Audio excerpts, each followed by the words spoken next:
नमस्कार, मैं रूपा रजक सदीनामा की ओर से आ गई हूँ लेकर दिनांक 29 फरवरी 2024 का संपादकीय लेकर, जिसका शीर्षक है काठ की हांडियाँ भी चढ़ेगी आग पर, जिसे लिखा है हमारे सह संपादक राकेश अचल जी ने।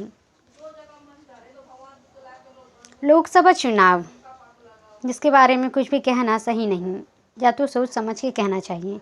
कांग्रेस हो या भाजपा, नए प्रत्याशियों के साथ ही अनेक ऐसे नेताओं को भी चुनाव मैदान में उतारने के लिए विवश हो सकती हैं, जो पिछले दिनों कोई ना कोई चुनाव हार चुके हैं।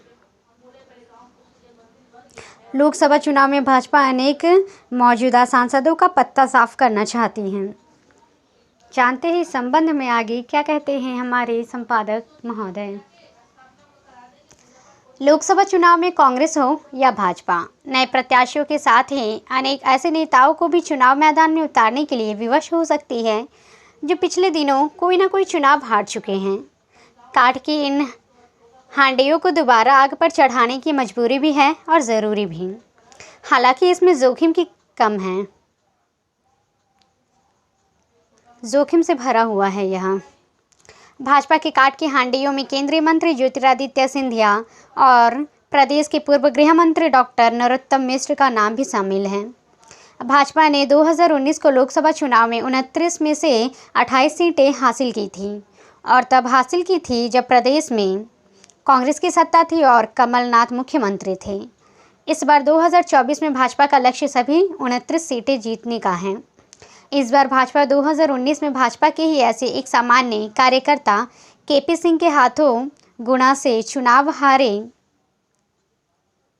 ज्योतिरादित्य सिंधिया को चुनाव जिताना चाहती हैं। हालांकि ऐसा करना आवश्यक नहीं है, क्योंकि सिंधिया वर्तमान में राज्यसभा सदस्य हैं और अगले 2 साल और सदन में रह सकते हैं। लेकिन प्रदेश भाजपा कार्य समिति ने खुद सिंधिया के आग्रह पर उन्हें गुणा की सीट से प्रत्याशित बनाने का प्रस्ताव केंद्र को भेज दिया। लोकसभा चुनाव में भाजपा अनेक मौजूदा सांसदों का पत्ता साफ करना चाहती हैं। सबसे ऊपर नाम भोपाल की सांसद साध्वी प्रज्ञा की हैं। उनकी सीट में हाल ही में दतिया से विधानसभा चुनाव हारे प्रदेश की पूर्व गृह मंत्री डॉक्टर नरोत्तम मिश्रा जी का नाम पैनल में शामिल हो जाता है। पार्टी पूर्व मुख्यमंत्री शिवराज सिंह चौहान को भी भोपाल से प्रत्याशी बनाए जाने के लिए राजी है। हालांकि चौहान विदिशा सीटें के पुराने अजय सांसद रह चुके। चौहान के बारे में अंतिम फैसला मोदी और शाह को ही करना है। चौहान इस समय विधायक है, लेकिन उन्हें मध्य प्रदेश की राजनीति से बेदखल कर दिया जाना है, इसलिए उनका लोकसभा में भेजा जाना पार्टी की मजबूरी बन सकती है। प्रदेश भाजपा के अध्यक्ष वीडी शर्मा भी वर्तमान सीट खजुराहो से चुनाव लड़ने से कतरा रहे हैं, क्योंकि ये सीट इंडिया गठबंधन ने समाजवादी पार्टी को दे दी है। यहाँ यदि कांग्रेस और समाजवादी पार्टी मिलकर चुनाव लड़ते हैं तो शर्मा का जीतना आसान नहीं होगा। भोपाल से पुराने आजमाए हुए नेता आलोक शर्मा और सुमित पचौरी का नाम भी इस पैनल में जोड़ा गया। इस लिहाज से भोपाल के पैनल 2 या 3 के बजाय 5 हैं। जाहिर है कि भाजपा के पास प्रत्याशियों की कोई कमी नहीं है, अन्यथा किसी भी पैनल में 2 या 3 नाम ही रखे जाते हैं। भाजपा के लिए भोपाल के बाद सबसे महत्वपूर्ण सीट इंदौर है। यहाँ से वर्तमान सांसद शंकर लालवानी का मुखर विरोध देखते हुए हाल ही में विधानसभा का चुनाव जीतने मंत्री कैलाश विजयवर्गीय और इंदौर की महापौर पुष्यमित्र भार्गव का नाम भी दिल्ली भेजा गया है। गौरतलब है कि कैलाश विजयवर्गीय प्रदेश की राजनीति में रहना नहीं चाहते। वे दिल्ली जाकर अपने बेटे के लिए प्रदेश की राजनीति में जगह वापस चाहते हैं। कैलाश विजयवर्गीय को उनके पूर्व विधायक बेटे आकाश की जगह विधानसभा चुनाव लड़ाया गया था। महापौर के रूप में पुष्यमित्र भार्गव युवाओं के बीच लोकप्रिय हैं, इसलिए उनके नाम को भी आगे बढ़ाया गया है। वे लंबी रेस के घोड़े साबित हो सकते हैं। पूर्व मुख्यमंत्री शिवराज सिंह चौहान की पुरानी सीट विदिशा से रमाकांत भार्गव के अलावा शिवराज सिंह चौहान का नाम भी सुझाया गया। अर्थात शिवराज सिंह चौहान को भोपाल या विदेश में से किसी एक से टिकट मिलना तय है।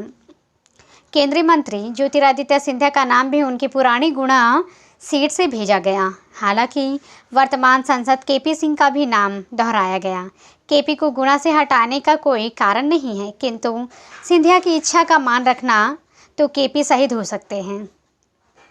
अन्यथा भाजपा कार्यकर्ता सिंधिया के पक्ष में शायद नहीं है। सिंधिया का नाम ग्वालियर सीट से भी जोड़ा गया।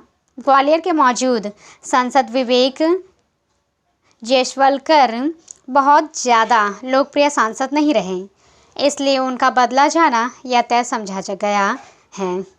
उनके स्थान पर सिंधिया के अलावा विधानसभा चुनाव हारे डॉक्टर नरोत्तम मिश्रा और विधानसभा चुनाव लड़ने से वंचित किए गए जयभान सिंह पवैया का नाम भी पैनल में जोड़ा गया है।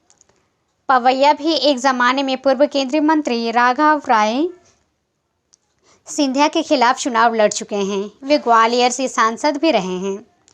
ग्वालियर चंबल क्षेत्र की आरक्षित भेंड सीट से मौजूदा सांसद सुमन राय के स्थान पर यदि सिंधिया की चली तो पूर्व मंत्री इमरवती देवी को भी टिकट मिल सकता है।